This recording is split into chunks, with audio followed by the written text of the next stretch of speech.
También pueden acceder, también pueden acceder a nuestro encuentro del café virtual a través del YouTube en vivo en este momento, y también se está accediendo a través del Facebook Live.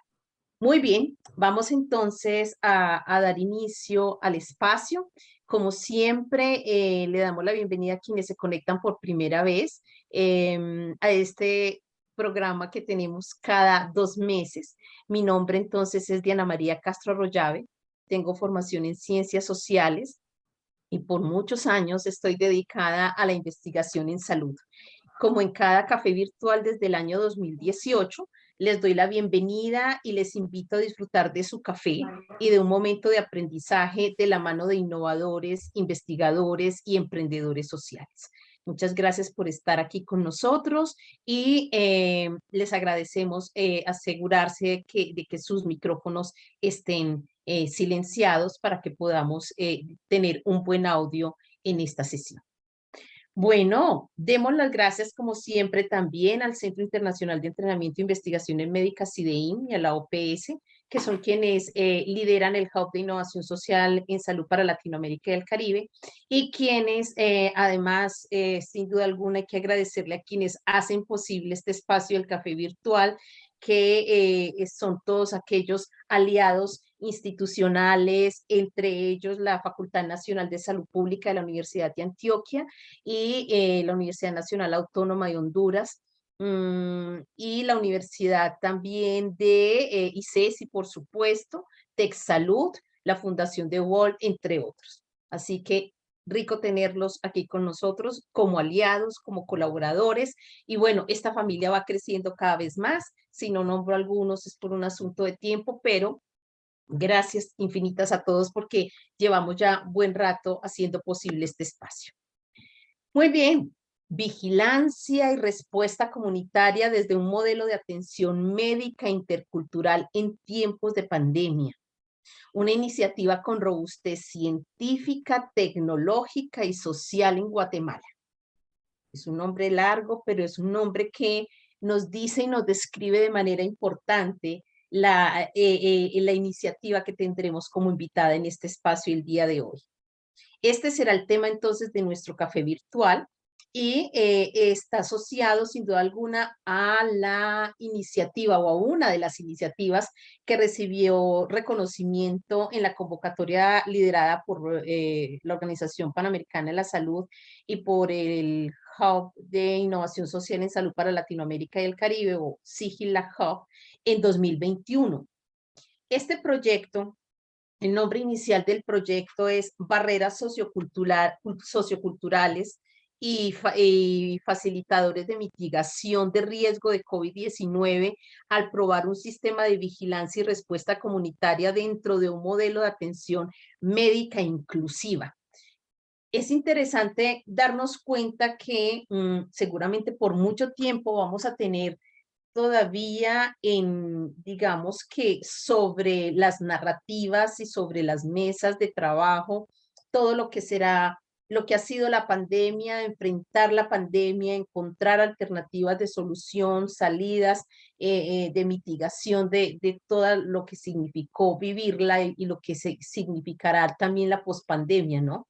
Entonces, digamos que esta, como otras iniciativas, si recuerdan el año pasado, tal vez tuvimos varias en las que estuvo siempre presente lo que generó la pandemia, lo que el COVID-19 movilizó para que se reinventaran algunos asuntos en salud, para que se generaran alternativas de solución a problemáticas emergentes asociadas directa o indirectamente con la situación de pandemia. Entonces, esta es una de esas iniciativas que todavía seguimos viendo articuladas o vinculadas a esta temática.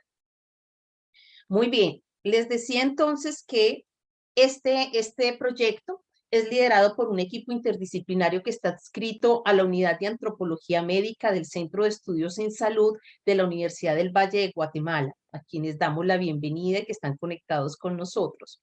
Un grupo de 4 mujeres han combinado ciencias de la salud, ciencias sociales y saberes locales para mejorar el acceso a la salud con pertinencia cultural de comunidades maya de Santiago, Atitlán, Sololá. Me excuso si lo pronuncio de manera incorrecta, pero este es el espacio y el contexto en el cual se ha venido desarrollando este proyecto. Una cosa importante es que este grupo de mujeres, que ahora nos vamos a enterar un poco más por qué mujeres, qué pasó allí, cómo se crea esta alianza entre ellas y demás, ha venido trabajando desde la antropología, desde la medicina, desde la epidemiología, se han venido articulando distintas disciplinas y de alguna manera han logrado con esta iniciativa que inició en 2019 y que además, digamos, toma fuerza ante la crisis mundial relacionada con la pandemia, como lo veníamos diciendo, ya en 2020 toma fuerza desde tres pilares fundamentales o tres ejes que menciono de manera muy general para dar contexto. Una, la atención a los casos de coronavirus a través de un call center, de un servicio de teleconsulta. Un segundo pilar que es el cambio de comportamiento mediante campañas de comunicaciones con pertinencia cultural, con fines educativos e informativos. Y un tercer eje o pilar que es la investigación cuantitativa y cualitativa con participación comunitaria. Les recuerdo entonces, para que ya nos vamos sumergiendo entonces en el tema de interés, que podemos poner en el chat, interactuar en el chat, todo lo que tiene que ver con nuestras preguntas, nuestras reflexiones, nuestros comentarios que también ayuden y contribuyan a generar una perspectiva diferente y particular en esta iniciativa.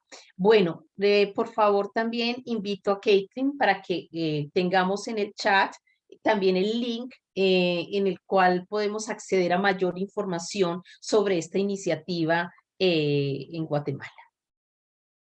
Muy bien, les cuento que lo que ha corrido de 2022, les recuerdo y para quienes apenas se conectan por primera vez, el café virtual ha venido abordando digamos que dos criterios importantes de la innovación social, que son la escalabilidad y la sostenibilidad. Estos como principios, pilares, como criterios importantes en toda iniciativa innovadora. Son grandes retos ambos, ¿no? Porque ser innovador no solamente implica, y siempre lo digo, no solamente implica tener una idea novedosa, no es suficiente con ser creativo y proponer el camino para el cambio social.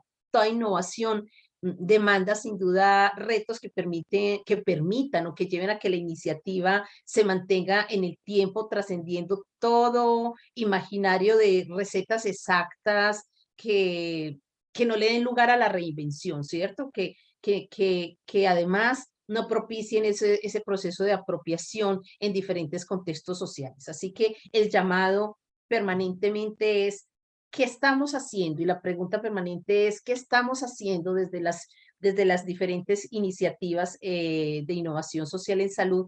¿Qué estamos haciendo para generar ese cambio de transformación, pero yendo a la par con las dinámicas sociales, con los procesos de transformación social que inevitablemente están puestos en el escenario y que no los podemos evadir, ¿cierto? Sigamos explorando entonces, en este caso, la escalabilidad y la sostenibilidad desde la experiencia de los innovadores y aliados de la innovación social en la región.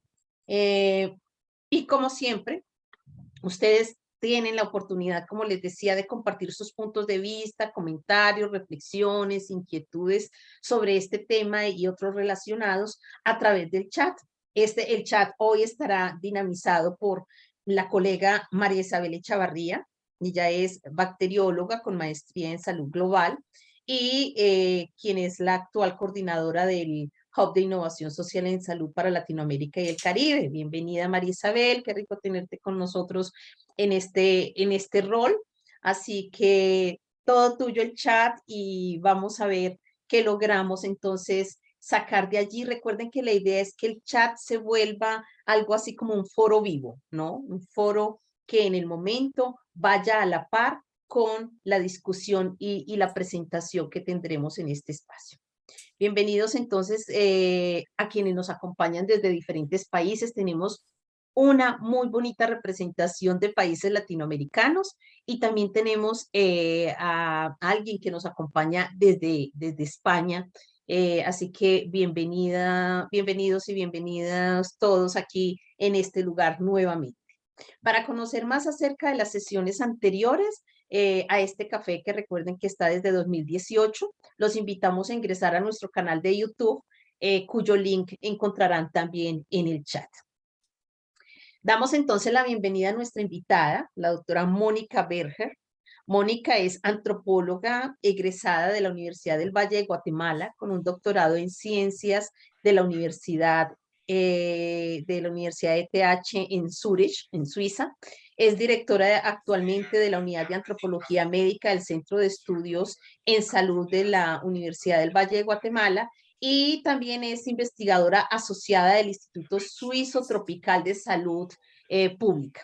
Bienvenida, Mónica, qué rico tenerte con nosotros. Es un placer realmente poder contar con tu presencia y la de tu equipo para compartirnos esta experiencia en línea de innovación, escalabilidad y sostenibilidad. Muchas veces es muy, digamos que podemos hablar de lo que hacemos en salud, de lo que hacemos en investigación, de lo que hacemos cotidianamente con las comunidades, de la búsqueda de fortalecer la salud pública en los contextos locales. Pero cuando vamos a hablar en términos de innovación, escalabilidad, sostenibilidad, creo que se vuelven retos particulares y que llaman la atención de otra manera. Así, Mónica, que nada, aquí estamos para que entre todos construyamos una aproximación interesante y extraigamos de la mejor manera todas estas, digamos, competencias y habilidades que ustedes han venido ganando con la experiencia en esta iniciativa. A nuestros asistentes les invitamos entonces a interactuar a través del chat, como les decía, y nada, adelante Mónica, te escuchamos por 20 minutos muy bien aprovechados. Muchas gracias. Muchas gracias, Diana, por la invitación a presentar. Mi equipo está aquí también. Esto es un trabajo de muchas mentes y corazones. Y yo lo que les quiero contar es una historia para que entendamos qué dinámicas juegan un rol en lo que tú nos pedías hablar de escalabilidad, sostenibilidad y replicabilidad, ¿verdad? Entonces, quizá me voy a saltar muchos de los detalles de qué es el proyecto porque ahí están los links, ustedes pueden ver, y me quiero centrar en aquello que ha hecho de esto una dinámica interesante de mucho aprendizaje para nuestros equipos. Y quizá, pues, les voy a hablar un poquito del contexto, cómo llegó este reto, qué significa adaptarse participativamente y cómo esto nos está sirviendo para generar evidencia para otras acciones en salud pública, ¿verdad? Lo que llamamos algunas lecciones aprendidas. Pero primero les quiero contar que este proyecto no fue de generación espontánea y a veces creemos que los proyectos de innovación es así como viene un reto y plum, me invento algo, cuando en realidad tenemos que recordar que solemos crear en base a aquello que conocemos. Y el contexto de este proyecto fue un proyecto llamado Intersalud. Estábamos haciendo este proyecto en Guatemala y Perú, enfocado en servicios de salud para pueblos indígenas y todo el aspecto de cómo meter pertinencia cultural como un eje transversal real en todos los modelos de atención. Una discusión transdisciplinaria desde los pueblos indígenas en dos países con una gran cantidad de población indígena. Este proyecto se llamaba Interact Health y estaba siendo financiado por la Universidad de Zurich, el programa del R4D de Suiza, y estábamos en esto cuando dijimos, bueno, aquí la clave siempre en nuestros procesos, después de muchos años de investigación, es que la organización es transdisciplinaria. Esto significa que trascendemos las disciplinas académicas y entramos a un encuentro de saberes desde múltiples actores sociales. Esto significa, por ejemplo, ven ustedes esa cruz cuadrada maya o Kahtzuk a la izquierda, y lo que significa es que se reconocen múltiples epistemologías. La ciencia y la academia es una forma de acercarse a investigar y a conocer la verdad desde nuestra formación disciplinaria, pero también tenemos la mentalidad y los intereses y las formas de generar intervenciones del lado del gobierno, del lado de las comunidades, pueblos indígenas y su organización consuetudinaria tradicional. Y obviamente las agencias de cooperación también tienen su propio ethos y su forma de acercarse a construir intervenciones. Entonces, este proyecto tenía la característica que estaba siendo desarrollada de forma participativa. Y venía de una serie de conocimientos previos en los que habíamos probado muchas metodologías de cómo logramos que haya una igualdad epistemológica, es decir, desde los encuentros de saberes entre pueblos indígenas y, por ejemplo, doctores en cuanto a temas de salud, cada uno con sus modelos explicativos, siempre vamos a tener retos de entendernos unos a otros. Y estábamos aplicando estas formas de co-crear conocimiento en este proyecto en Santiago Atitlán, cuando, ¿verdad?, se nos presentan nuevos retos. Entonces, allá estábamos trabajando con comadronas, con terapeutas tradicionales, Ajilonel, en Petén, Ajcomanel o Ajcum, llamados en el área del lago de Atitlán, donde está Santiago. Las mujeres que ven ustedes en la foto a la izquierda son comadronas tradicionales de Santiago Atitlán.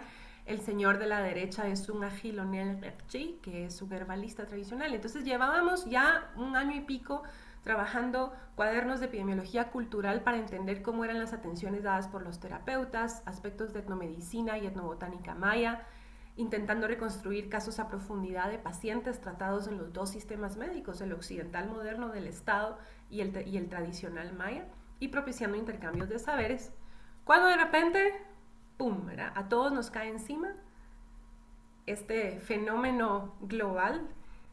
Y obviamente no hay una excepción, nos pegó a todos por igual. Entonces, ¿qué sucede?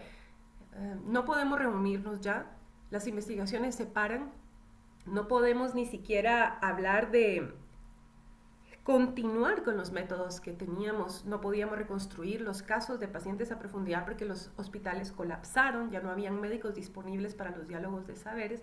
Entonces, de la participación comunitaria surge una pregunta. Bueno, podemos suspender todo o adaptémonos. Hay una nueva necesidad, hay una infodemia. El Estado está con pocas posibilidades de respuesta, se necesita generar apoyo y entonces surge la iniciativa de adaptar el proyecto Intersalud y decir, es que no nos podemos quedar de brazos cruzados. Al tener un proceso transdisciplinario, lo que implica es que la comunicación con los socios de diferentes grupos que estaban trabajando con nosotros se vuelve todavía más importante. Nosotros trabajábamos con el Ministerio de Salud, con los enfermeros, con el director del distrito municipal, con socios de varias ONGs y dijimos, bueno, tomemos la iniciativa de crear algo que sea necesario y útil y hablemos juntos de cómo lo vamos a montar. Y así es como surge esta idea de, basado en información que habíamos o experiencias que habíamos ganado de un sistema de vigilancia para zoonosis en Petén, que es al norte del país, en regiones muy remotas, decidimos montar un sistema de vigilancia sindrómica comunitaria basada en que hubiera una forma en que la población pudiera recibir información gratuita. En ese momento los mitos acerca del COVID eran tremendos. Todavía no habían vacunas, no se sabía qué hacer, no sabíamos cómo protegernos y mucho menos había información en idiomas mayas, ¿verdad? Todo era en español. Y entonces uno tiene que entender que había una necesidad de generar información para que la población pudiera tomar decisiones y eso es como generar la vigilancia sindrómica, decir, bueno, tenemos que vigilar los síntomas de la población, pero no solo eso, sino cómo vinculamos cuando alguien dice estoy enfermo a una atención en respuesta, ¿verdad? Y lo que quiero mencionarles antes es que hay que entender el contexto de Guatemala para saber por qué esto puede sonar como, eso lo hacen en todos los países, ¿verdad? Pero aquí en Guatemala tenemos... Mira. Roxana puede cerrar su micrófono, disculpe, gracias. Pueden, digamos, si nosotros entendemos cómo está la distribución de servicios de atención en Guatemala, hay muchas desigualdades e inequidades en salud. Y han habido muchas estrategias, ¿verdad? Porque la población que está en pobreza y en extrema pobreza, que es la mitad de los guatemaltecos, y 2/3 partes de la población indígena, no puede depender de los servicios de salud exclusivamente del Estado. Si ustedes ven el mapita de la izquierda, esas son la concentración de recursos humanos, doctores, enfermeros, superpuestos sobre el mapa de pobreza. Mientras más grande el círculo morado, más personal de salud hay. Y el mapa está pintado en rojo, naranja y amarillo. Rojo son las áreas donde hay más pobreza y hay una correlación entre la cantidad de pobreza y menos personal de salud. Es decir, el Estado no tiene distribuidos equitativamente sus servicios de salud. Y ante eso, la población tiene que ver qué hace en sus búsquedas de atención en salud normal. Y la pandemia no fue una diferencia. Entonces, lo que quiero decir es que nosotros en este proyecto tuvimos que entender que hay aspectos de la pandemia que son retos que caen sobre una situación, un contexto social con inequidades en salud, donde hay violencia estructural, donde hay exclusión. Y esto es lo que llamamos sindemia, este efecto sinergístico de la pandemia sobre estas condiciones de exclusión. Y eso lo que nos muestra es que los aspectos de acceso a la salud no eran equitativos para todos los pueblos y que cada comunidad tuvo que encontrar sus propios mecanismos de afrontamiento. Esto es una lección aprendida. Necesitamos entender qué está pasando a nivel local, porque no podemos venir con intervenciones sacadas de la manga sin entender qué significa para la población lo que se va a proponer.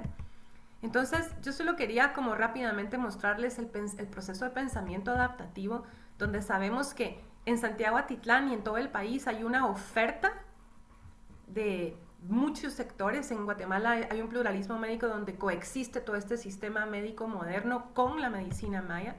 Y hay una demanda de la población que tiene que ver con qué medios de vida tienen, a qué tienen acceso, en qué contexto de vulnerabilidad están. Y esas rutas de búsqueda de atención en salud, al mezclarse lo que hay de oferta de servicios con lo que la gente quiere, demanda y puede acceder, entonces tenemos estas 5 dimensiones de acceso que se estudian mucho en salud pública, ¿verdad? Y nosotros estábamos trabajando en cómo mejorar la accesibilidad a los servicios, la disponibilidad de las medicinas, de las terapias, etcétera, la asequibilidad en términos de costo de acceso a y las dos partes muy importantes que se suelen ignorar es la aceptabilidad y la pertinencia cultural, porque de estas 5 áreas depende el uso y la calidad de la atención. Entonces, nosotros estábamos tratando de entender específicamente estas 2 dimensiones, porque durante la pandemia esto se ignoró. Y cuando uno ve la teoría de este proyecto, uno dice, es que lo que queríamos era reducir el tiempo de detección a enfermedades porque eso salva vidas. Entonces, el proyecto se hizo con este propósito, de empujar esta flecha hacia la izquierda. El tiempo que yo me tardo en percibir la enfermedad como grave. Bueno, a mí nadie me dijo que tener fiebre más de 3 días podía ser un síntoma grave, o ya normaliza los dolores de cabeza. Entonces, ¿qué pasa cuando decimos, bueno, vamos a hablar con la población de cuáles son los síntomas del coronavirus? Porque cuando los detecten, señal de riesgo, puedo llamar, bueno, ¿a dónde llamo? ¿A quién pido ayuda? Bueno, montemos el centro de llamadas. Ya montado, ¿qué les decimos? ¿A dónde van? ¿A quién mandamos a que los ayude? La vinculación a respuesta. La idea era reducir el tiempo en cada paso, ¿verdad? Que no se tardara tanto la persona en comunicar su enfermedad, que aprendiera a reconocer signos, que pudiera saber las medidas de contención una vez estaba contagiado, saber qué hacer con el servicio de salud, que los enfermeros pudieran detectar los casos y seguirlos, etcétera, etcétera. Pero no sirve de nada diseñar estas cosas si no entendemos el contexto local. Y esto es producto de un estudio que hizo mi equipo en otro proyecto donde estábamos viendo la intención de vacunación y agarramos 110 distritos municipales de salud de todo el país que están aquí coloreados como un semáforo para ver qué tanta intención de vacunación había también, porque al inicio este proyecto era vigilancia de los síntomas y vinculación a la respuesta de salud, ¿verdad? Pero luego surge la vacuna y el sistema está montado, entonces viene otra pregunta para el equipo. Ya hay vacuna, ¿cómo le comunicamos a la gente? ¿Qué está pensando la población sobre la vacuna? Y se hicieron muchos estudios y mucha investigación del equipo interdisciplinario y transdisciplinario, es decir, con la comunidad, para entender los modelos mentales de la población. Entonces, ¿qué necesitábamos saber? Bueno, ya hay vacuna, pero la gente no se quiere vacunar, o sí se quiere vacunar. ¿Y por qué? ¿Qué están pensando? Para que el centro de llamadas pudiera empezar a adaptarse a una nueva necesidad. Entonces aquí la cosa es que de todos los distritos municipales que estudiamos, solo habían 2 en rojo, 1 estaba en Solola, el lugar donde estamos trabajando. Entonces había que entender que la población no tenía una gran anuencia a vacunarse. y que el centro de llamadas no podía solo empezar a promocionar la vacuna como que esto era la panacea sin entender los moduladores socioculturales de aceptación, las percepciones, cómo hay que crear las campañas de comunicación para que sean pertinentes, para que vayan en el lenguaje correcto, para que atiendan a la desinformación o a las creencias que están interpretándose a nivel local. Entonces, esta foto que ven aquí ustedes es el equipo de patojos y patojas, les digo yo, de la unidad. No solo son las 4 mujeres maravillosas de la unidad, sino todo el equipo comunitario Tzutujil, Maya Tzutujil, que estuvo trabajando con enfermeros, con los radios, con autoridades locales diseñando las intervenciones. Y el punto es, ¿este proyecto funcionó a la primera? No, no funcionó. Fue una adaptación constante de las intervenciones y a esto yo le llamo resiliencia adaptativa. Pero ¿de dónde sale la capacidad de adaptarse? De este proceso transdisciplinario que les decía yo antes, que es cuando todos trabajamos juntos, hay una mayor posibilidad de generar un coliderazgo que se adapte a las demandas reales de los servicios de salud. ¿Le gustó a los enfermeros la primera versión del sistema de vigilancia? No les gustó. ¿Les sirvió? No tanto. Adaptación rápida, ¿qué hay que cambiar? Y este equipo local, viviendo ahí, entendiendo, investigando y generando una retroalimentación rápida de la investigación de campo hacia los sistemas, permitió ir adaptando las intervenciones en educación y en el sistema. Habíamos estado trabajando encuentros de saberes entre doctores y médicos tradicionales para entender cómo vincular los tratamientos tradicionales con los servicios de provisión del Estado. Entonces sabíamos dónde iban a estar los retos, pero igual siempre hubieron sorpresas, cosas que no nos pudimos imaginar específicamente en Santiago Atitlán, cosas duras. Y entonces el punto es que mientras más lográbamos investigar y adaptar las intervenciones, había más posibilidad de éxito y más aceptación. La primera ronda del material educativo fue diseñado con algunos grupos comunitarios enfocada específicamente en entender los síntomas y en reportar, porque la gente tenía hasta miedo de reportar, porque había muchas nociones que eran verídicas, unas y otras no. Pero, por ejemplo, cuando una persona moría en el hospital no devolvían el cadáver. En la cosmovisión maya no enterrar a sus muertos. Esto es terrible. Prefiero morirme en mi casa que seguir el protocolo del ministerio y no voy a reportar que estoy enfermo, porque si me voy al hospital me muero, y si me muero mi alma se queda perdida para la eternidad por ahí. Entonces, ¿se imaginan la dimensión de estos modelos mentales, lo que afecta la aceptabilidad de un servicio? Entonces se fueron trabajando todos estos materiales en la comunidad y fueron teniendo cada vez mayor aceptabilidad. El personal local, ustedes pueden ver que se grabaron cuñas radiales, spots de radio, redes sociales, todo en idioma tzutujil, y han habido una serie de intervenciones. Pero lo más importante que mi equipo siempre resalta, y las patojas de la unidad son muy, muy estrictas con esto, es que la retroalimentación comunitaria es la clave central. Y esta es otra lección de escalabilidad y replicabilidad. Si nosotros diseñamos desde la academia, en nuestras oficinas, las intervenciones, o creemos que todo va a funcionar porque hemos sido muy participativos, no es cierto. Es una cuestión de ensayo y error, sobre todo cuando son innovaciones para adaptaciones tan rápidas. Entonces, hay que ajustar los procesos de aprendizaje conforme uno va en la marcha. Y esto solo se puede hacer desde los enfoques participativos, donde la población de diferentes formas estuvo retroalimentando y diciendo esto sí me sirve, esto no, esto sí se entiende, esto no, para ir ajustando las campañas educativas. Y eso a la vez regresa la información a los diferentes actores comunitarios para ir mejorando sus propios procesos. Los materiales educativos fueron cambiando dependiendo de la necesidad y fuimos entendiendo la importancia de la co-creación de cada material. Los primeros que les enseñé, hubo participación comunitaria, pero no tanto como los siguientes y los siguientes. Aquí ya vemos otro enfoque de materiales donde los rostros y las personas ya son personas reconocibles. Entonces, me voy a apurar para quedarme dentro de los 20 minutos.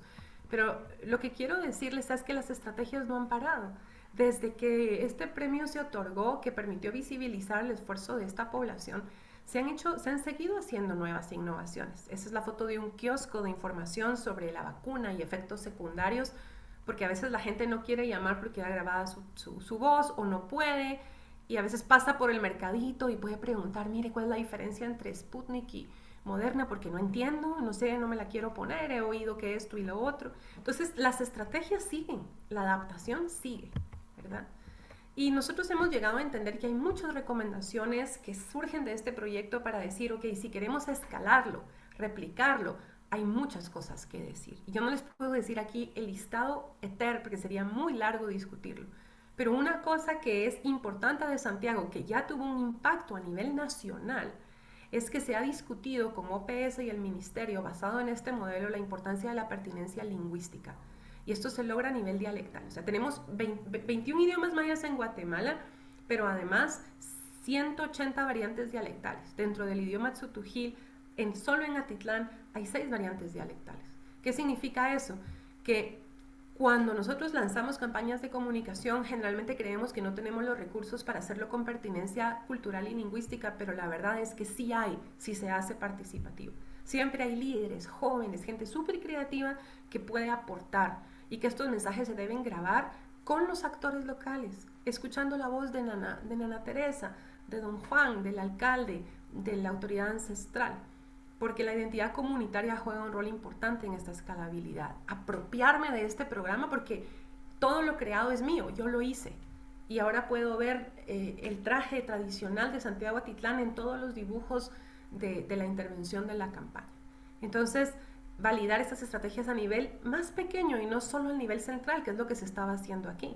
Que la Academia de Lenguas Mayas grabe 22 cuñas radiales en los 22 idiomas mayas, perdón, no 21. ¿Para qué? Si el tzutujil en el que lo va a grabar es el tzutujil académico, no el que se entiende localmente. ¿De quién habla en tzutujil académico? Nadie. Son recursos perdidos. Entonces, enfatizar alianzas con actores locales, contar las historias de la forma que la persona las entiende. Y una cosa muy importante, reconocer el sistema plurimédico. Guatemala y mucho de Centroamérica y Latinoamérica no es un país donde todo el mundo le dice amén a la medicina del Estado y se va a atenderla, sino como dije, las estrategias han sido muchas de adaptación y la medicina ancestral se estaba usando en 2/3 de los hogares para enfrentar la pandemia a nivel de país, según este estudio grande que les comentaba antes.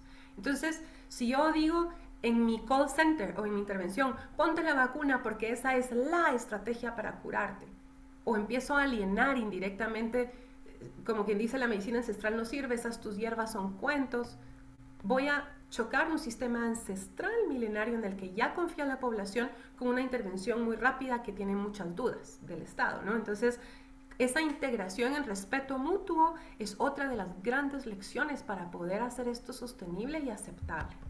Y finalmente, el último slide que quiero compartir es que nosotros podemos decir, queremos hacer esto sostenible, queremos escalarlo. Tiene que haber no solo pertinencia cultural, sino que mejorar el acceso a los servicios de salud durante la pandemia. Con esta iniciativa del Sistema de Vigilancia Sindrómica Comunitaria y Respuesta y cualquier otra, es un producto de entornos colaborativos. Entonces, yo les mencionaba las 5 A's. ¿Se acuerdan? Accesibilidad, aceptabilidad. Ahí nos falta una A. Y la A que nos falta es agencia. Entonces, si uno parte de un problema de la vida real, la pandemia, ¡pum!, es un problema de la vida real. Requiere acercamientos colaborativos, requiere involucrar actores clave. Y esto significa que muchos grupos con intereses diferentes, perspectivas diferentes y niveles diferentes de poder no van a poder participar en equidad. Hay que diseñar la intervención para que sea equitativa. No sucede porque somos buena onda, entonces todos vamos a compartir el poder. La verdad en nuestros países es que no estamos acostumbrados a trabajar de forma equitativa con iguales cuotas de poder. El proyecto fue diseñado para que la agencia se desarrollara entre las poblaciones indígenas que no parecían tener agencia al inicio de la pandemia. ¿Y qué es la agencia? La capacidad de autodeterminar mi proceso y resultados deseados. Entonces, podemos preguntarnos, ¿estamos trabajando en entornos pluriepistémicos donde coproducimos conocimiento o vamos a seguir, como tradicionalmente hacen nuestras intervenciones en salud, pues por lo menos el Estado de Guatemala, orientaciones monoepistémicas, donde nosotros decimos epistemicidio, sí. ¿Qué significa eso? Matar un sistema de conocimiento. Lo maya no sirve, lo tradicional no podemos aprender nada. Esto es una pandemia y lo que dice la OPS, lo que dice el Estado es lo que cuenta. sí, maquillamos de participación, hacemos orientaciones civilizatorias, que nosotros llamamos neocolonialismos, intervenciones que llegan a colonizar a la población de nuevo, a los sistemas de conocimiento locales, servicios sin pertenencia cultural. Y la invitación es a preguntarnos cómo lo estamos trabajando. Entonces, creo que ya para terminar, nuestra lección más importante es que cualquier indicio de sostenibilidad debe ser basado en entornos pluriepistémicos, co-creación de conocimiento, otorgar agencia y poder a la población local, reconocer el valor de los sistemas de conocimiento tradicional, y en la medida en la que crezca esta agencia, crece este buy-in, la capacidad de adoptar esto como mío. Ahorita yo les puedo decir que si el financiamiento se quita en Santiago Atitlán, algunas cosas van a seguir y otras otras no, y se van a traspasar a los servicios de salud. Este mismo sistema montado en otra comunidad que no se metió a la competencia está siendo adoptado ya por los servicios de salud y va a ser sosteniblemente adaptado y seguido por ellos, con ayuda de otra ONG. Entonces, al final de cuentas, creo que en 20 minutos es lo que podemos compartir para generar alguna discusión sobre qué hace que esta intervención pueda compartir lecciones aprendidas a nivel de país y en otras regiones. Así que les agradezco su tiempo y pasaríamos a las preguntas. Mónica, muchísimas gracias. Supremamente hábil en tu presentación en el corto tiempo. Pero mira, has tocado unos pilares fundamentales cuando hablamos de escalabilidad y sostenibilidad. Lo que tú misma planteas es que no se trata solamente de crear la iniciativa y que ella camine sola, sino de con quiénes se camina, con quiénes se construye también ese proceso de adaptación constante, ¿cierto? Esa adaptación creo que es un elemento fundamental cuando hablamos de sostenibilidad.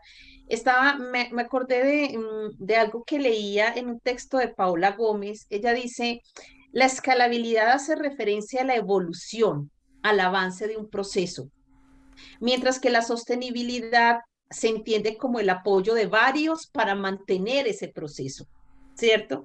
Y tú das cuenta perfectamente de lo que ella está abordando en su texto sobre escalabilidad y sostenibilidad.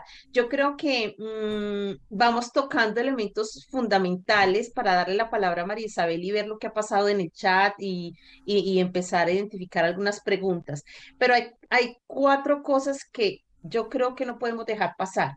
Una es que la y la transdisciplinariedad son elementos fundamentales al momento de hacer esta conservación y desarrollo de un proceso, entendiendo por proceso algo dinámico, cambiante, no estático. Otro tiene que ver con la importancia de la comprensión del contexto. Jamás podremos decir que algo puede sostenerse si no está basado y fundamentado en el contexto. Otro punto importante tiene que ver con la identificación de las necesidades emergentes, porque Mónica, no se trata solamente de si identifico las necesidades que son el punto de partida para hacer, para trabajar, y lo digo también pues porque me muevo en el área tuya de la antropología médica, sino entender específicamente cómo en el marco de la búsqueda de solución de una situación emergen otras necesidades. Entonces la necesidad siempre es un continuo, pero que se transforma, que es diferente y que emerge. Entonces yo creo que la comprensión y la identificación de esas necesidades son otro factor fundamental.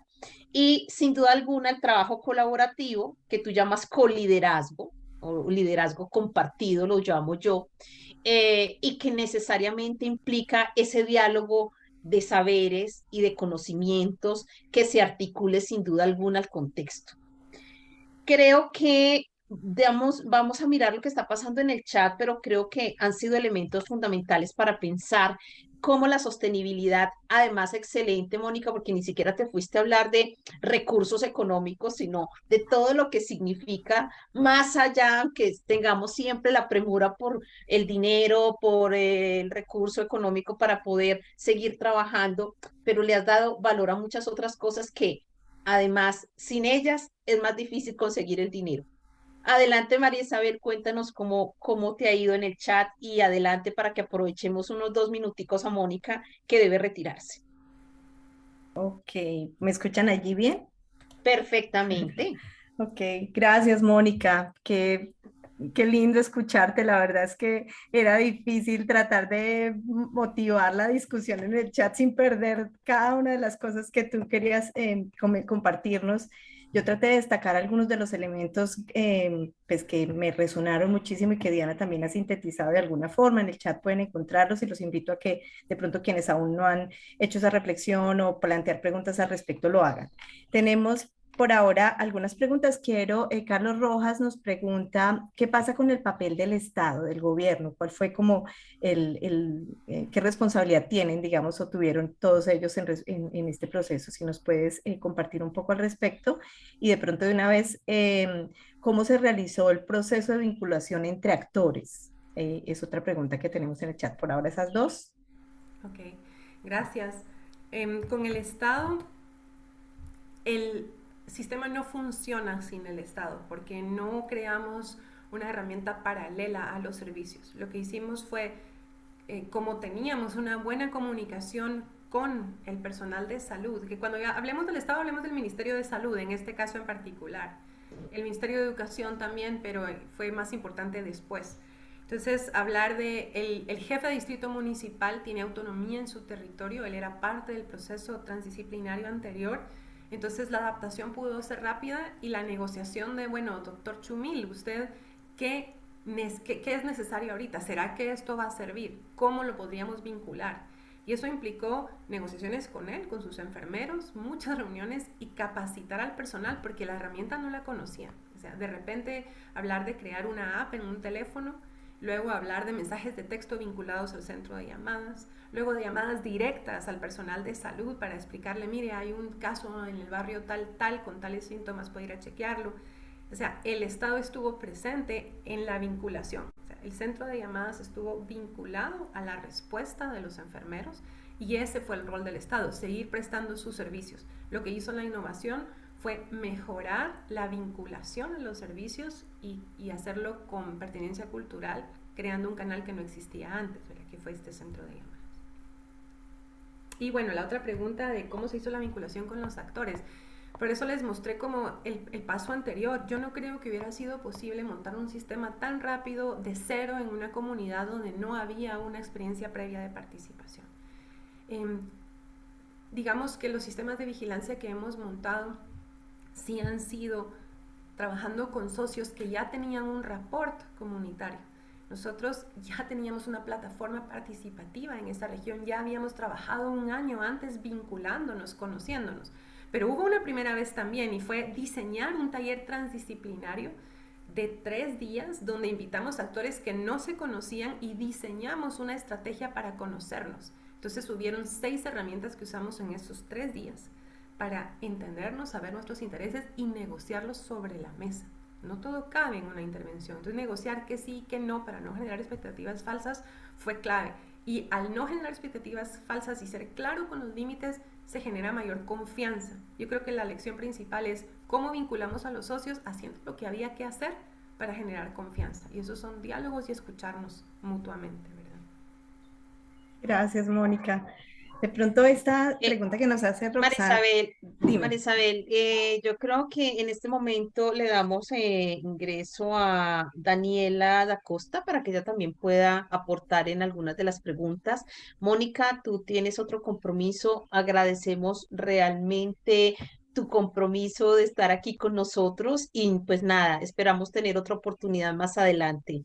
Un abrazo fuerte y éxitos en tus actividades y en lo que viene con esta iniciativa tan interesante. Muchas gracias. Yo creo que está Dani da Costa y el resto del equipo está escuchando, así que ellas son las actoras primarias del día a día allá en Santiago y quién mejor que ellas para responder. Gracias y que tengan lindo día. Gracias, Mónica. Un Gracias. abrazo. Muy bien, sigamos María Isabel con esas reflexiones. Veo una pregunta muy interesante de Roxana, ¿no? Vamos con Sí, ello. a ella iba. La pregunta es si desde el inicio o cómo, la pregunta dice puntualmente, para implementar procesos en una comunidad se toman en cuenta la sostenibilidad previo a la acción, a las acciones a realizar. O sea, si se piensa en la sostenibilidad desde el inicio, creo que hemos escuchado algo, pero si nos puedes, Daniela, o alguien más del equipo elaborar un poquito más. Y yo quisiera también preguntar un poco como cuáles son, porque digamos hay una cosa muy importante que mencionó Mónica a lo largo de toda la presentación y es como esa retroalimentación comunitaria, pero además rápida y esa adaptación rápida. ¿Cómo logra uno eso? ¿Cuáles son como esos elementos claves? Porque digamos nosotros venimos hablando mucho del tema participativo, del trabajo colaborativo, de la co-creación, pero normalmente esos procesos son demorados y toman mucho tiempo. Entonces, un poco como que nos compartan cuáles fueron como esos elementos que exitosamente lograron esa adaptación rápida. Esa sería una pregunta adicional. Adelante, Daniela. Bueno, pues muchas gracias, buenos días, muchas gracias a todas las personas que se conectaron y que escucharon la presentación. Mucho gusto respondiendo las preguntas de si para implementar un proceso en una comunidad se toma en cuenta la sostenibilidad antes de realizar algunas acciones. No del todo.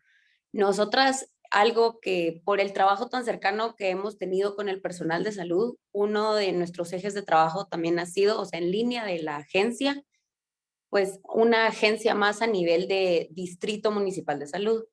En Guatemala, como vieron en los mapas y en la presentación de Mónica, pues está dividida en departamentos, que es como estados, y luego los estados tienen provincias o municipios, que son esta unidad territorial, pues, del estado, ¿no? Más pequeña. Y a nivel de municipios tienen el Distrito Municipal de Salud, que es la máxima autoridad de salud. Entonces, lo que nosotras hemos también pues promovido en nuestro trabajo es fortalecer las capacidades técnicas y las capacidades, pues principalmente técnicas, pero también existen procesos administrativos, pero las capacidades técnicas para que el personal de salud cuente con las herramientas para realizar estos procesos. Entonces, no es tanto la sostenibilidad en sí de una intervención de comunicación, un sistema de vigilancia, sino es que el personal de salud cuente con las capacidades suficientes y esa gobernanza en salud que se vaya construyendo para que ellos con el sistema de vigilancia puedan tener los datos más rápido, tomar mejores decisiones y fortalecerse. Entonces, pues el proyecto se piloteó más o menos con COVID. Sin embargo, el horizonte sí es intentar incorporar otras enfermedades para este sistema de vigilancia. Entonces, el hecho de tener el call center, de tener otra forma de llegar a la población, de tener pues todo como mucho más cercano, ¿no? Más local. Entonces, eso sí creemos que fortaleció a este proceso de agencia y gobernanza en salud del distrito. Lo mismo con las estrategias de comunicación. El objetivo, sí, o sea, ha sido que, claro, crear esta red de actores locales, fortalecer esta red de actores locales, porque algo que sí vimos fue que la confianza entre el personal de salud y la población es un factor determinante, muy importante para que estos procesos se puedan llevar a cabo de una manera más armoniosa y orgánica. Entonces, por eso que decía Mónica, de que el personal de salud o el Ministerio de Salud ha antagonizado la medicina ancestral, a pesar que a nivel local no es así, pero a nivel como nacional sí es un poco así. Entonces esto ha contribuido a fragmentar esa confianza. Además que la forma en como el Ministerio de Salud y el personal de salud promueven ciertas, como esto de COVID, se dio todo un mecanismo muy como punitivo alrededor de no incumplir pues las medidas de restricción. Entonces nos dimos cuenta que la confianza era un factor pues determinante, pero siguiendo con lo que les estaba diciendo de la comunicación, pues, o sea, dejar habilidades instaladas en el personal local y dejar esta red de actores que puedan colaborar con el personal de salud.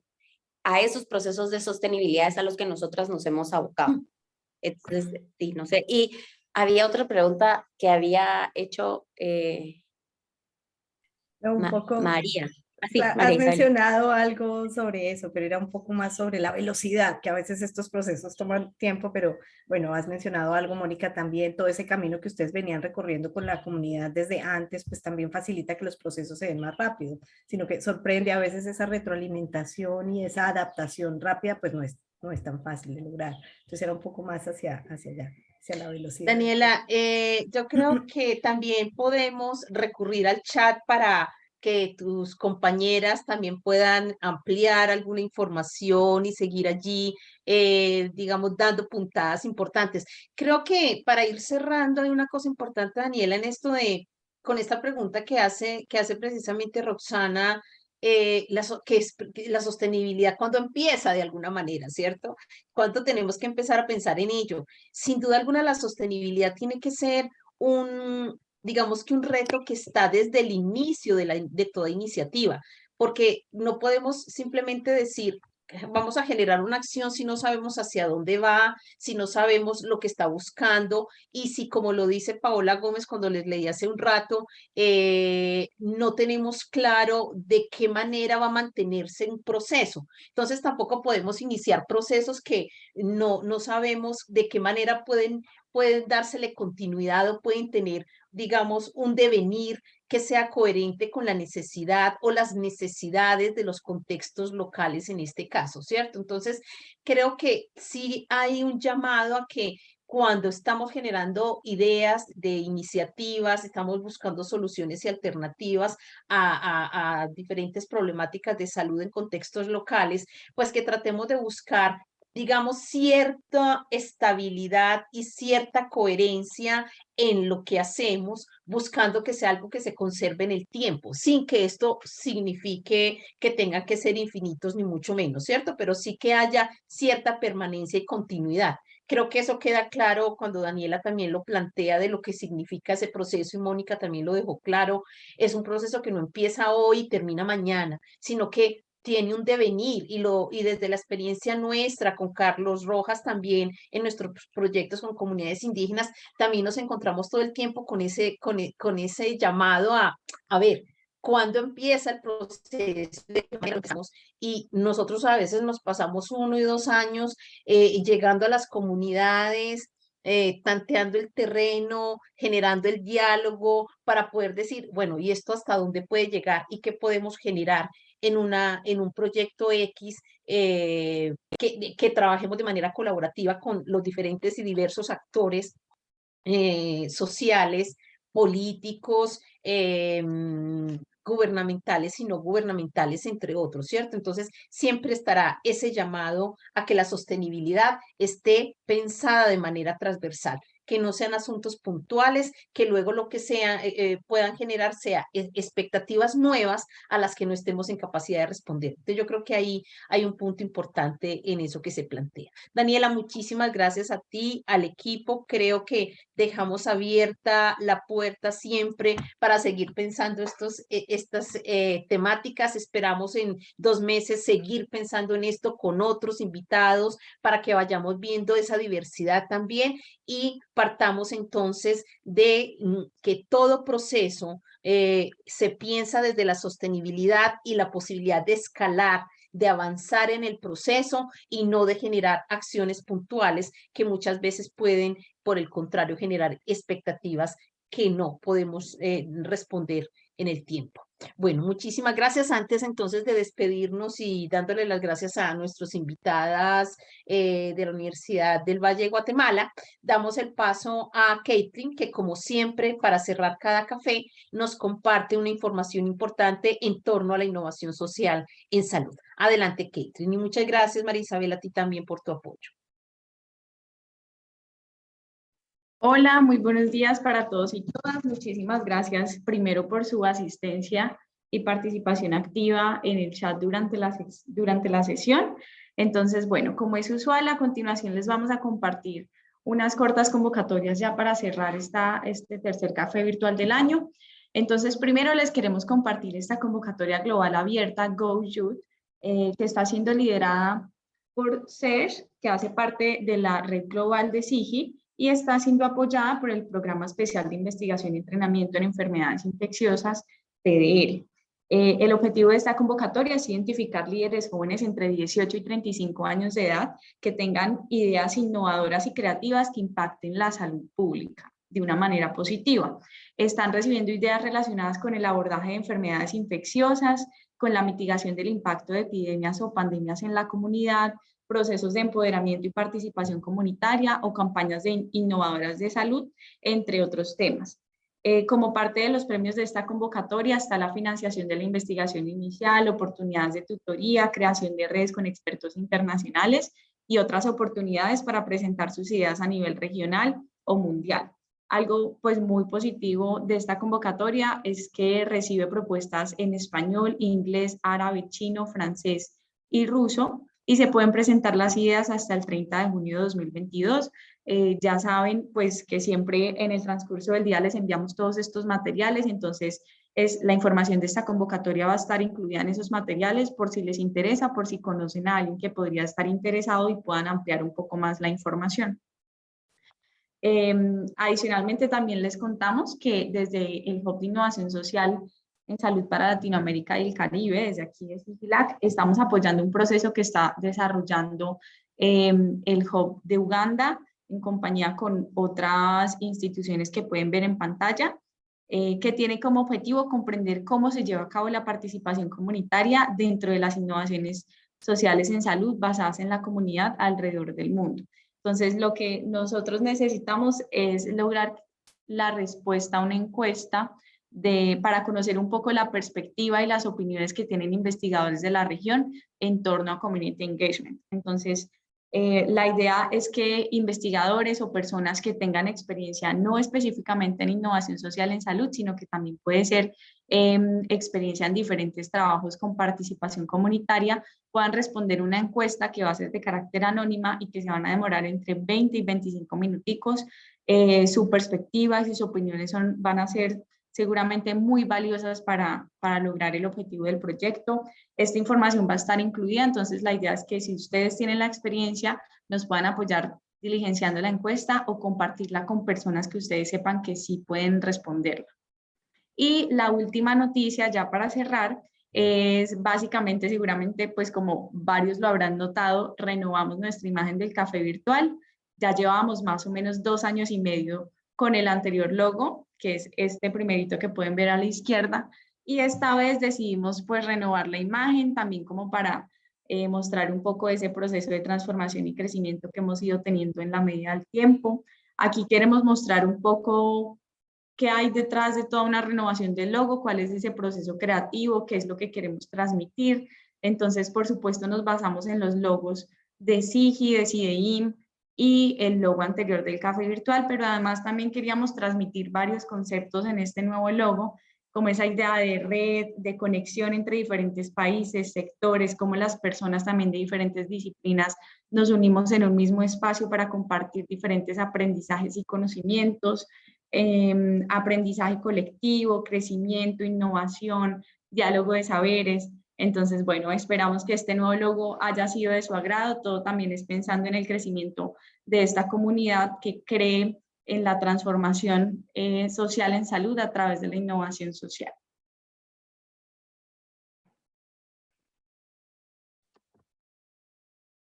Ketrin, muchísimas gracias por la información siempre tan valiosa que compartes. Excelente. Si nos cuentan también cómo les parece el nuevo logo, si hacen en el chat sus comentarios o luego de manera sincrónica, maravillosa. Si podemos conocer un poco también su punto de vista al respecto. Finalizamos entonces dando las gracias a el equipo de la Unidad de Antropología Médica de la Universidad del Valle de Guatemala. Muchísimas gracias en cabeza de la doctora Mónica Berger. Qué rico haberlos tenido aquí. Muchas gracias a todas y todos por haberse conectado. Ha sido genial tener de nuevo con nosotros al profesor Luis Fernando Barón, que había estado ausente un tiempo, así que bienvenido de corazón a este espacio también. Y bueno, a todas y todos quienes se conectan por primera vez, bienvenidos siempre. En agosto nos volvemos a ver y tengamos en cuenta entonces que uno de los objetivos de este espacio es ser canal para que las voces de innovadores e investigadores interesados en la salud de las comunidades sean escuchadas. Así que pueden comunicarse con nosotros en caso de querer compartir alguna iniciativa y poder ser y querer ser tenidos en cuenta como panelistas en este espacio. Muchísimas gracias, Marisabel, por tu apoyo. Ketrin, como siempre. Jacqueline Alger, genial tenerla allí. Carlos Rojas, bueno, quisiera nombrarlos a todos. Un abrazo especial y que tengan un feliz resto de día. Hasta pronto. pronto todos. Chao.